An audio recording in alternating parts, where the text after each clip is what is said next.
Good afternoon, students. Today we'll discuss about mining frequent patterns, association, and correlations. Under this title, we'll discuss frequent pattern mining with vertical data format and mining close frequent pattern and maximum patterns.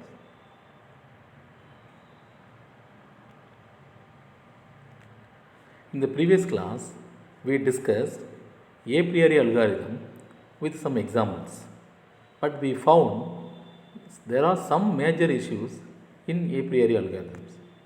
To improve the a priori algorithm, we have also discussed some of the approaches. Next, we have discussed a frequent pattern growth approach, under which we have discussed some of the different methods.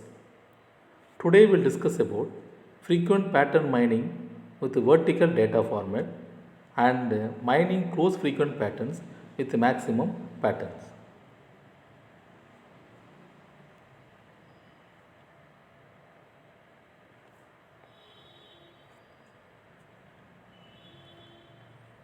Vertical data format. It is one of the efficient frequent item set mining. It can be called as ECLAT, that is equivalence class transformations algorithms. Normally, we'll take a table like transaction ID and transaction item set. We have number of transaction IDs. In each and every transaction IDs, we have number of items. But in case of vertical data format, we will take in the reverse way. First, we will take items, then we will take corresponding transactions.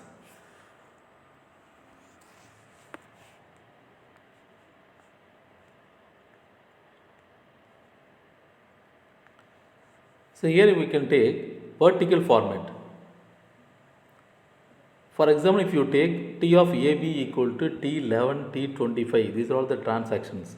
If you have transaction IDs like this, then the list will be contain only transaction IDs, that you can see the examples, items I1, I2, these are the items with the corresponding transaction IDs given the right side, transaction ID set.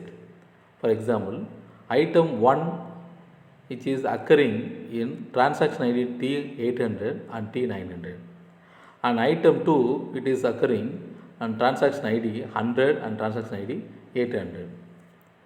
The next one is deriving frequent pattern based on vertical intersections. It's a rule: if T of x equal to T of y, then x and y always happen together. The second one, the T of x exists T of y, then transaction having x always has y also. To accelerate mine, we have different set, that is nothing but if you have T of x equal to T1, T2, T3 and T of xy equal to T1, T3, the difference between these two, if you find, that is T2. Why? Because in both we have T1 as well as T3. So the remaining balance one is T2. So this different set will help you to accelerate mining. Now we have two different tables. Now as for understanding, we can take left table and right table. Okay. The left table is horizontal format and the right table is in vertical data format. In left side table, it is horizontal format. There we have transaction ID like T100, T200, T300, T400, T500, 600, 700, 800, 900, like that. We have transaction IDs. In each and every transaction ID, we have number of transaction items, number of items. The item ID is given I1, I2, I5. The I1, I2, I5 it is occurred in T100. The I2, I4 is there in T200. The I2, I3 is there in T300. Like that, in each and every transaction, we have item sets, number of item sets. So if you convert this into vertical data format, you need to do scanning this database once, By that, okay, you can understand how many item sets are there in the horizontal format. So minimum is I1 and maximum is I5. So totally we have 5 item sets. We have 5 items there. So that item set can be listed in the second table. Okay, I1, I2, I3, I4, I5. And now we can check, okay, the I1 item set which is available in how many transactions. In the horizontal format, if you check, yeah, I1 it is there in T100 and T400, T500, T700, T800, T900. All these transactions can be listed, okay, and put according to the item set in the second table. You can see the second table. I1 it is presented in T100, T400, T500, T700, T800 and T900. Okay. The same way I2's item set, it how many transaction it is there. So you can see T in the second table, vertical table, you can see it is there in T100, T200, T300, T400, T600, T800, T900. You can verify this data with horizontal format first table. Okay. The same way you can identify all the items set transaction and you can write it according to that in the second table. Now we found the second table, it is in vertical data format. Here we have taken only single item set like I1, I2, I3, I4, I5 like that. Now next stage we will try to combine this item set, can go to two item set like I1, I2, I2, I3, okay, I1, I3, I1, I4, like that we will try to combine these item set, we will make it a two item set. See here the second table, first table, in the left side table, item set I1, I2, I1, I3, I1, I4, I1, I5, I2, I3, I2, I4, I2, I5, I3, I5. Okay. Now with the first table reference, again you can verify I1, I2 is occurred in which are all the transaction. So by verify with the help of this first table, horizontal format for table, you can identify, you can find out the I1, I2 is available in T100, T400, T800, T900. With the horizontal format, the previous slide, which are horizontal format, you can see in the previous table, okay, horizontal format you can refer. With this table, again you can go for I1, I3. I1, I3 it is available in which transaction. You can, with the help of this first horizontal format table, you can find out, you can list out over here. T500, T700, T800, T900 like that. So same way we can find out I1, I4, I1, I5, I2, I3 and so and so. Okay. Now if you see this table, it is in vertical data format with two item set. It's a two item set. Here you can look at this table. I1, I4 it is having only one transaction ID set, and I3, I5 are also having only one transaction ID. So generally we have minimum set is 2. So the count always must be greater than or equal to 2. So this I1, I4 and I3, I5 will be removed from this table and the remaining will be taken care. Okay. And with this available remaining item set, again we will go for 3 item set. It's the next stage. So with this available item set in the left side table, 2 item set vertical data format table, you can go to 3 item set in vertical data format, the right side is given. Here it's I1, I2, I3, I1, I2, I5. Okay. So if you find 3 item set combinations, finally you will get 3 items set 2 combinations like I1, I2, I3 and I1, I2, I5. It is given the right side table. Okay. Now we have to check the I1, I2, I3 which is available and which are all the transaction. So finding those transactions we can list out accordingly. So I1, I2, I3 three item set which is available in T800 as well as T900. And same way I1, I2, I5 which is available in transaction ID T100 and T800. These two are frequent item set which is found through vertical data format. And so what we have done in the previous slides, the same concept which is given here in the descriptive way. Like you can take first one, the item set I1, I4 and I3, I5 each contain only one transaction. They do not belong to the set of frequent two item sets. Okay. So there is no two item sets. So we have only one item. So it is not equal to or greater than or equal to minimum support. So it can be removed. Okay. Next, based on the a priori property, a given three item set is a candidate three item set only if every one of its two item set subset is frequent. The next rule is the candidate generation process here will generate only two three item sets. We found in the from the previous process, like they are all I1, I2, I3 and I1, I2, I5. Okay. So with these two item set, again by intersecting these T transaction ID sets of any two corresponding two item set of these candidate three item sets, it derives final table where I1, I2, I3, I1, I2, I5. In both the case, the support count is 2. So it is given in the green color.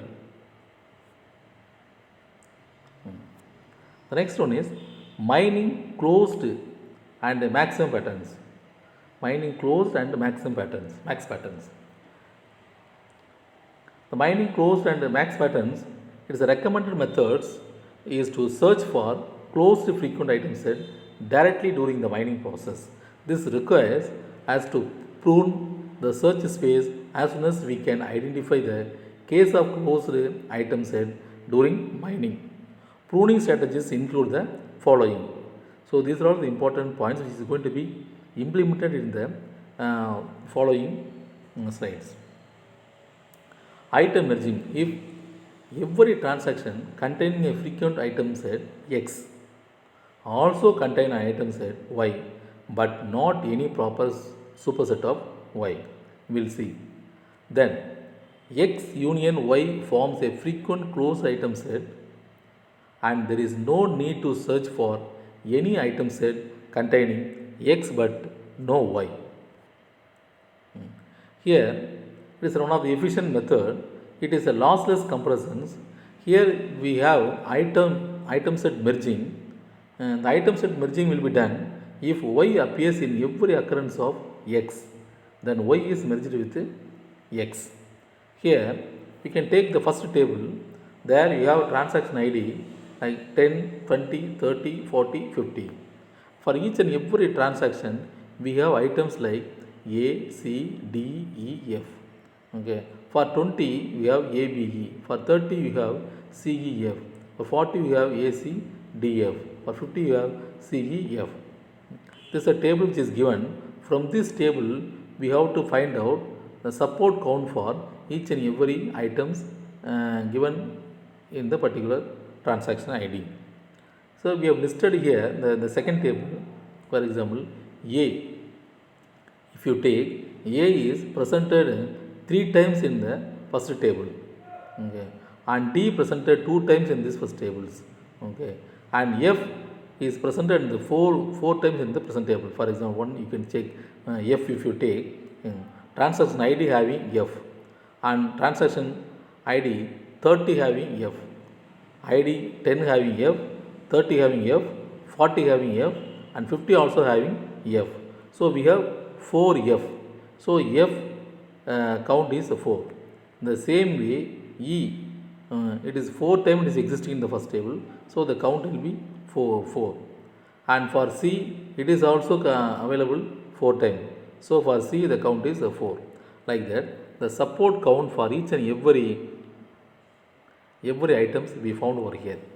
And after finding out this count for each and every items, it should be written in ascending order. You can see D, A, F, E, C, it is given like that.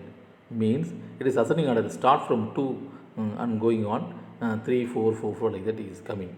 So it is in ascending order, increasing order. Now you can take the left side, divide search space. Patterns having D. For example, if you search the D in the first table, D is available in two places. It is available for transaction ID 10 as well as transaction ID 40. Okay. So by having this D, if you see the other items, you have for transaction ID 10, you have A, C, E, F. For transaction ID 40, you have A, C, D, A, C, F. Okay. So you can take A, C, F. It is also presented in transaction ID 10, A, C, F. So A, C, F can be written C, F, A. Down you can see C, F, A. It is sent to, it can be written C, F, A, D. So why it is written like this? Okay, it is a merging. Okay, see CFA is also available in transaction ID 10 also. So the D can be merged with this. Okay.